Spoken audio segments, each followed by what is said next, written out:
dealing with the topic called as susceptible host.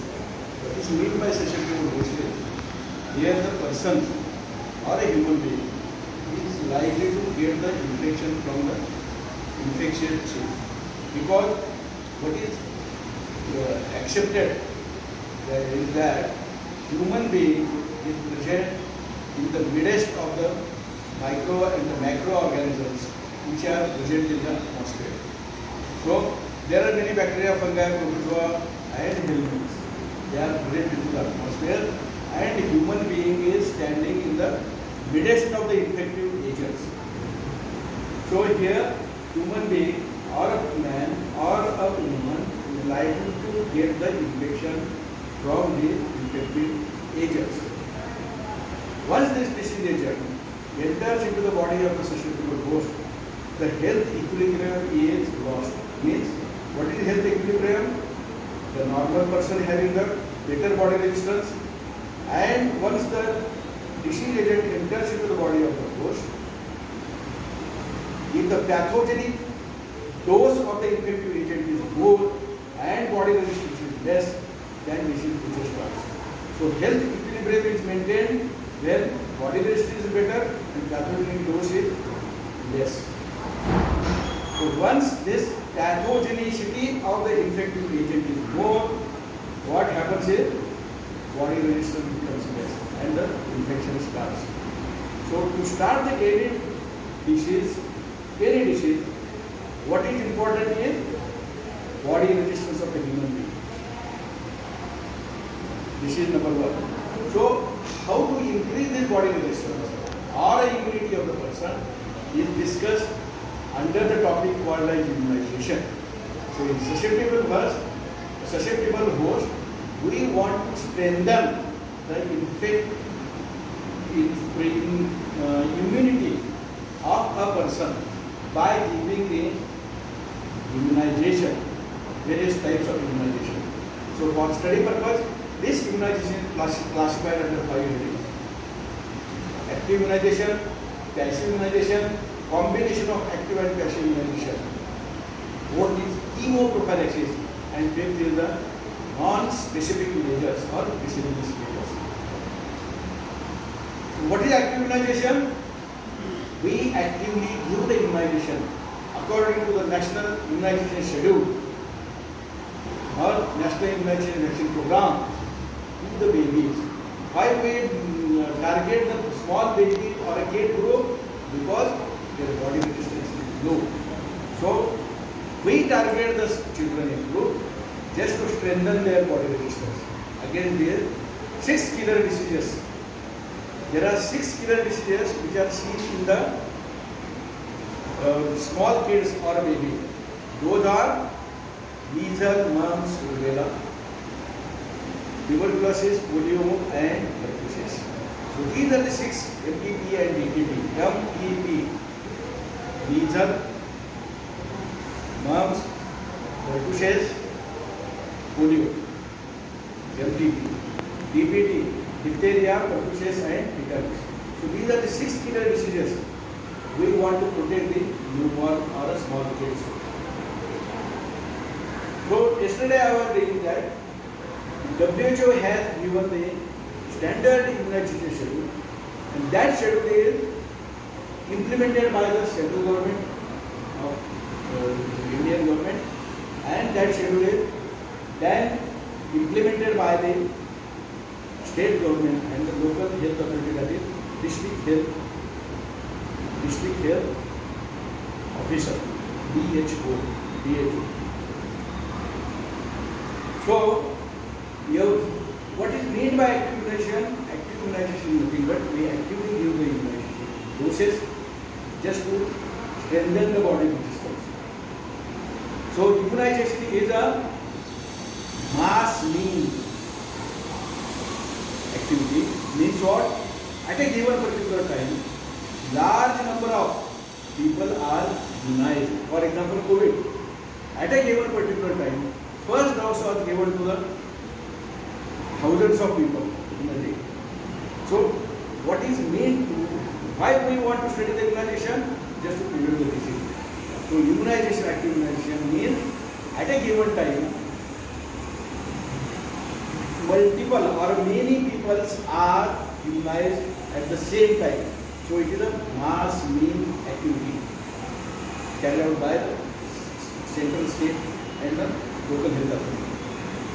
Second is, every country has got different immunization schedule according to their need, social customs, belief, and their habits. Herd immunity means making the infection more difficult to occur in a human being. So these are the three things. So for study purpose, this immunization schedule is again organized according to the need of the country and the state and the local authority. That is called as the well thought out program of immunization is carried out or formulated by every country. Sorry, according to four things. Number one is this immunization should be epidemiologically effective. Means what? If there is an outbreak of measles, you have to do measles vaccine, not the DPT, not diphtheria or polio. If there is an outbreak of polio, you have to give the polio vaccine. If there is an outbreak of COVID vaccine, you have to give the Covishield vaccine. So it should be epidemiologically relevant. Whatever the disease type occurs, epidemics of that epidemic or an endemic of the disease occurs, you have to give the particular vaccine. Second is, this immunization should be operationally feasible. Means what? Operationally feasible means that correct or exact manpower has to be applied. Number two is, adequate fund has to be provided for production and transportation of the vaccine. Number three is, the fund has to be made available. And number four is, this vaccine, once produced, it should be adequately stored in a stored refrigerator compartment or according to whatever the percentage of whatever the centigrade degree temperature has been formulated for that particular vaccine. Why we maintain the vaccine temperature? Because we want to preserve its potency and efficacy of that vaccine. That's why the particular vaccine is stored at a particular degree temperature. So, vaccine should be epidemiologically relevant, it should be operationally feasible, and most important is this vaccine has to be accepted by the local community. Unless the person or a community, local community, accept this vaccine cannot be proved. There are some beliefs and the bad propaganda has been carried out by a few community in India that after giving the polio vaccine or the COVID vaccine, after giving the polio vaccine, person becomes important. So this is bad canvassing, bad propaganda. After giving the COVID vaccine, heart attack occurs or arthritis occurs. That is not good. These are the bad propaganda by the opposition parties. See, Government of India has provided all these vaccines free of cost, operationally feasible, economically effective. The same type of vaccines, they are also provided by the American and the Chinese government, but they are not effective. So many deaths occur there. In India, around only 5 lakhs deaths occur. In other countries, more than 50 lakhs, 70 lakhs, 60 lakhs deaths occur because that vaccine was not effective. Even though suppose the vaccine is effective, the adequate manpower, adequate refrigerated facilities, adequate vaccination centers, they were unable to provide. In our country, as there are small primary health centers, sub-centers, ASHA workers, Anganwadi workers, everybody, they tried very well from the bottom of their heart to provide the COVID vaccine, and that reduced the death, mortality rate in our country. So, epidemiology relevant, operational feasible, fund has to be accepted, and must accept this vaccines. So this has to be, these are the 4 criteria which are discussed under the well thought out program of immunization schedule. So this is about the basic thing about the what we call as active immunization. Now, secondly, this immunization is started by WHO in 1974, called as Universal Immunization Schedule. Immunization, Universal UIS, Universal Immunization Schedule. But in our country, this immunization schedule or that program was started on 19th November 1984, and that program is dedicated to our late Prime Minister Mrs. Indira Gandhi. So actually this program was started in 1974 by WHO, but in our country this program was started on 19th November 1984 in the name of late Prime Minister Indira Gandhi. And that immunization schedule is called as National Immunization Schedule. Here, Mila, National Immunization Schedule. So what it suggests, as I told you, specific age group is targeted to protect against the specific diseases.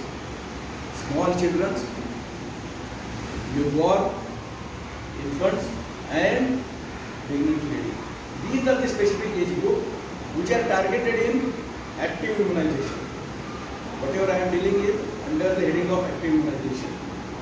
Nobody will keep this immunization. But I get this in So, first is for women, that for pregnant woman, what we give is tetanus toxoid injection. Between the pregnancy, age of pregnancy is between 16 weeks to 36 weeks. 3 doses of tetanus toxoid 0.5 ml given intramuscularly in the gap of 1 month. What it does, it prevents the tetanus infection in the mother as well as in the baby up to the age group of 6 months. 6 months. So baby cannot get vaccine, cannot get tetanus infection up to the age of 6 months. Why? Because through the breast milk, as the mother feeds the baby, through the breast milk, these antibodies against the tetanus infection, they circulate in the circulation of the newborn, and the baby is protected against the tetanus infection up to 6 weeks. 6 months. 6 months. So mother has to be actively immunized during the pregnancy. Second age group is infant. Infant or a newborn. Newborn has to be immunized against BCG, polio on the same day of delivery, or if not possible, maximum within a week, till the baby is and the mother is admitted in the hospital. So BCG is given, hepatitis vaccine is given, then oral polio is given. Nowadays we are also giving the penta vaccine, which includes 5 immunization. So in book the old classification of this immunization there, you follow this schedule. This is the latest one. Then again, what is given the immunization against the Japanese encephalitis? Immunization against the pneumonia is given to the small baby or a infant. At 9 months, so BCG is given, BCG and the polio is given at birth. At 6 weeks, 10 weeks, 40 weeks, DPT is given. At 9 months, MMR is given. Japanese encephalitis is also given. Again, this penta vaccine is given. After that, DT is given at the age of 3. which includes only diphtheria and tetanus. DPT means diphtheria produces tetanus given at 6, 10 and 14 weeks. At the age of 5, only DT is given. No pertussis are given because after the age of 5, pertussis are infection. Whooping cough is not seen. Other names for whooping coughs are 100 days cough, whooping cough, pertussis infection, 100 days cough, and Chinese cough. These are the 4 names for whooping cough. So at the age of 10 years, typhoid and tetanus toxoid vaccine is given. At the age of 10 and 15 years, again the tetanus and the typhoid vaccine is given. So these are the vaccinations are given up to the age of 15 in infant and children. Retail children during discharge. So this is about the active immunization. Second is passive immunization. Passive immunization means give the vaccine, aram se give vaccine. When the passive immunization is given, after the person is exposed to the particular diseases like dog bite, cholera infection. So against the rabies and the cholera, once the person is infected against these diseases, these vaccinations are given. That's why they are called as passive. Difference between the active and the passive infection is, once the active immunization is given, the infection with that particular disease is not seen throughout the life. Once given means protection throughout the life. In passive immunization, this duration of the vaccine lasts not more than 6 months. So even after the 6-month dog bite occurs or a cholera infection occurs, you have to take Rabipur or the cholera vaccination. So difference between the active and the passive is passive immunization throughout whole life is protected against that particular disease. Passive immunization, short duration. Protection is for short duration. Third is combination of active and the passive, the same whatever I have discussed. Fourth is chemoprophylaxis. Here the specific drugs are used against a particular disease. If there is a conjunctivitis, epidemic of conjunctivitis, the chloromycetin drops are put, or ointment is put, sopramycin ointment is put, eye ointment, neomycin eye ointment, or Ciplox, Norflox. If person is suffering from the cholera infection, the cholera, the specific antibiotic is chloramphenicol. If the person is suffering from the throat infection, erythromycin tablet. If the person is suffering from the malaria, chloroquine tablet. So these are the specific drugs which are used called as chemoprophylaxis. And fifth is non-specific measures. Non-specific measures are, what are non-specific measures? Mothers tell us that after coming from the bathroom or before taking the food, wash your hands. Number 1. Number 2 is clean, chlorinated drinking water supply has to be supplied to each and every house. हर हर घर जल योजना after 75 years पीने के पानी के लिए मरते हैं. Still the central government carries out this. हर घर या तो शुद्ध जल ऐसा क्या तो योजना है. So chlorinated water has to be supplied for drinking purpose. Defluorination of the water means chlorine content of the water has to be done by chlorination of the water. So just to prevent the dental caries. Person should be provided a clean house, having a lot of light and the fresh air. That is called the good dwelling has to be. So these are the few non-specific measures which has to be carried out just to prevent the infection. Next is there is one criteria called as guidelines to the travelers, those who are traveling internationally. These persons who are traveling internationally, they should be vaccinated against 7 killer diseases like diphtheria, pertussis, tetanus, measles, mumps, polio and tuberculosis disease. And latest is the COVID vaccination. So this concludes it.